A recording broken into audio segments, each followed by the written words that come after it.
again. Hello everybody, this is Con on the Road. So it's raining outside. This episode will double as a test for my car's soundproofing as well as the voice recording system of my phone. So today's episode, I'm talking about Geely. So today I received a press release that tells me that Geely, has just recently delivered 50 cars, 50 units of its GC9 D-segment sedan for use in China's diplomatic fleet.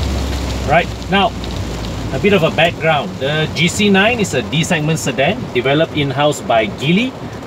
It has a range of 1.8 liter turbocharged, 2.4 liter NA and 3.5 liter V6 engines, all developed in-house by Geely and all Euro 5 certified.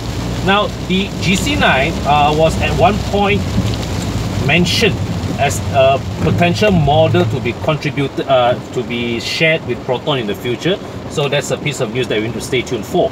In 2012, China began a policy to bring up the use of their own Chinese homemade cars, and they actually actively began actively utilizing homegrown Chinese brands for their own state use. Like how our government is using Proton cars for official functions. In 2015, Geely delivered its first batch of 20 GC9 cars. This is the older version of the GC9 for China's government state use. This 50 cars for the diplomatic services follow-up. Now, what is more impressive behind this tale, right, is that, as we all know, in China, there are many state-owned, government-owned car companies like the SAICs and whatnot. All these car companies, right, they have joint venture. They set up joint ventures with the Hondas, Toyotas, BMWs, Mercedes, and all that. This is all part of the Chinese government strategy to bring automotive industry into the country. That's their way of forcing the technology transfer of technology. They make all the foreign car makers go into China and set up joint ventures with their own local brands. Now, Geely, in contrast to the other Chinese state-owned brands, like Geely was not a state-owned enterprise. It is a fully private venture like Great Wall and Chery. It is why these three companies, right, as highlighted in an article by my colleague Hans on carlist.my, link in the description section. These three companies, right, they have now become the most successful Chinese automotive brands from the country. And this is simply because these are the companies, right? These companies they had no foreign partners, they had no government support. They are forced to rely entirely on their own.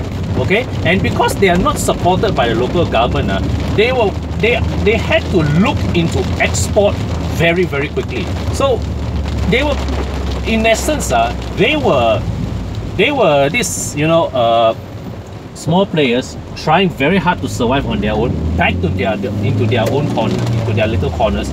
So faced with no choice but to buck up or shut up shop, they just went for it. And now they, from their adversity, from their early adversities, they have now triumphed against the odds, and have become car makers that are respected worldwide. So when you understand this background, right, then you see how Geely brought Volvo to where it was today. Because Geely came from a background, from an origin story where they were left to their own devices. They had to depend on their own creativity, and they made the best out of it. So they know this theory principle very well, and they applied it to Volvo. So when they bought over Volvo, many people were saying, many people were concerned that Geely would ruin Volvo, but it turns out it was far from the case. When Geely bought over Volvo, pumped in the money, told Volvo, you do what you do best, and we will just sit back and watch what you do. So that, given all that freedom, Volvo's engineers then found that courage, that confidence to express themselves, and they have thus created these lovely products that we see today, such as the new XC90, the new S90, the new V90, all thoroughly, very convincingly premium, very stylish, you know, and very luxurious cars that now puts Volvo firmly back into contention against the major German luxury makes. Yeah. So the lesson at the end of it, at the end of all this to be learned, is that sometimes you really need to put yourself in the face of adversity in order to emerge triumphant. Okay, nothing beats when you are driven to that corner where failure no longer becomes an option. You actually have no choice but to strive hard and to succeed. That's all. All right. So that concludes it for this video. Thanks for watching. Bye for now.